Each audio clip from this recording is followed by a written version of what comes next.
بسم اللہ الرحمن الرحیم۔ ناظرین گرامی السلام علیکم۔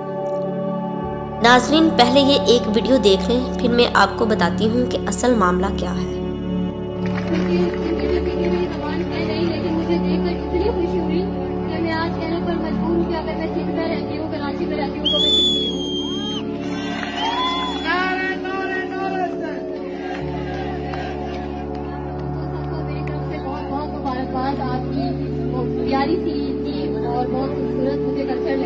اس لڑکی کا تعلق پاکستان کے سب سے بڑے شہر کراچی سے ہے۔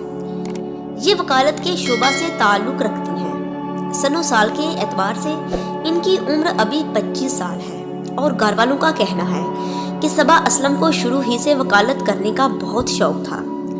اب معاملہ کچھ اس طرح سے ہوا ہے کہ کراچی شہر میں اتنا گند ہے کہ اس گند پر کنٹرول کرنے کی بڑی کوشش کی گئی، لیکن پھر بھی یہ کراچی شہر کی بدقسمتی ہے کہ وہاں کی گلیاں آج تک صاف نہیں ہو سکی۔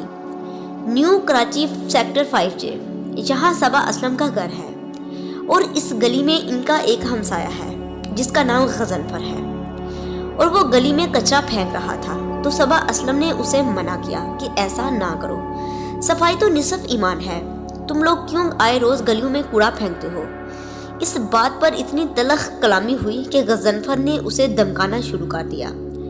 اب یہ بات یاد رکھیں کہ غضنفر، جس کا تعلق ایک اسلامی مذہبی جماعت سے ہے، وہ اتنا بدتمیز انسان ہے کہ پورا محلہ اس کی گواہی دیتا ہے کہ یہ بدتمیز ہے اور نشے کا عادی اور ایک جنونی انسان ہے۔